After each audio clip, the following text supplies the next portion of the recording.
Hello there, my name is Ben Robertson. I am one of the candidates in the OGAE board elections this year. I'm going to do a series of videos to help explain a bit more from my manifesto and also let you know a bit more about how my ideas work and a bit about myself.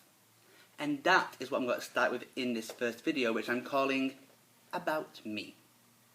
I want you to know a little bit about my background in Eurovision and why I think that helps me be one of the, hopefully, most qualified candidates to be one of the board for the next 2 years. I'm going to start off with my background, where I live and what I do, and I do, despite this British accent, I do live in Sweden now. I've been in Stockholm for nearly 4 years, and yes, it is a fantastic place. I moved here after my studies to become a science teacher. I did my qualifications in the UK and then was lucky enough to have the job offer here in Sweden, and it's been fantastic. It's been a wonderful experience to be in this country, and of course there's a wonderful Eurovision culture in Stockholm, but it's also a wonderful place for me to work, and hopefully I've learned enough of the professional skills that can even help in representing a big organisation like our fabulous Eurovision fan club. From Sweden though, I go back and I talk through my history now in being this Eurovision fan I am today. It started off really at university, and there were 17 of us one December night who met in our student union bar to create Durham University Eurovision Society. It was one of the most fantastic things I did in my 5 years at Durham. Not only was, of course, our huge party on the Saturday night of the final massive, hundreds of people from all over Europe, fabulous night we had, but also we had things that kept it going throughout the entire year. We were having karaoke nights, we were inviting up former artists and journalists and things, not to perform, but to hold debates about the contest and discuss things like the voting patterns or what the UK needs to do to win, and all these different ideas. We got in depth with it. We had events where we watched songs, but we also did these inviting the Scandinavian society or the Russian society, building links with different countries and cultures, and it's why I loved what we did with Eurovision so much. From there, actually, I was very proud that the society itself was nominated for one of the places for Society of the Year in our student union.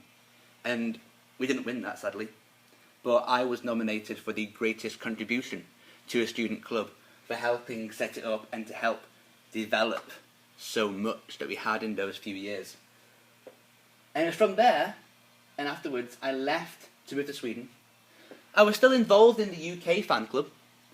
I was still involved in the quiz for Vision magazine, and I helped to run a lot of the things for Eurobash and make the booklets that we had as well. It was really good, and I feel I've made a lot of contacts and I have a lot of knowledge about how the UK fan club operates. In Sweden though, I'm a member today, and as part of Melody Festivalklubben, I'm actually the Stockholm coordinator. I have been for the last 3 years. The Stockholm coordinator role is one of the bigger roles, as you may expect. We are in the world's Schlager capital, we can say. And it's fantastic to have, again, expanding on events to last the entire year.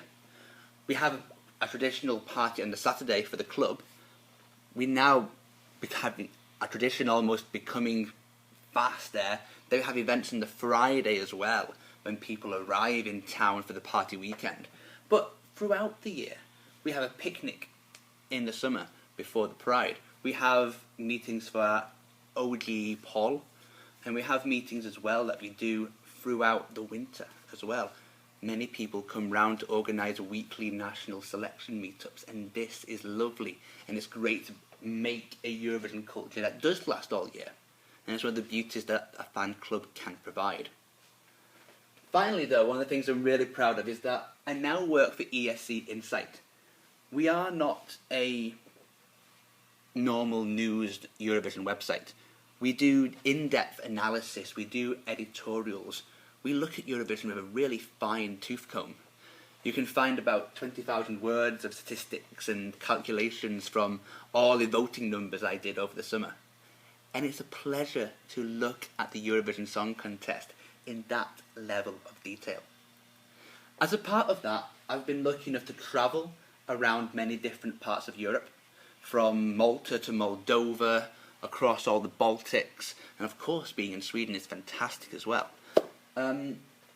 But to compare how it works in different countries, not just with Eurovision itself or the delegations and broadcasters, but also I've had some chance and time to think about the fan clubs.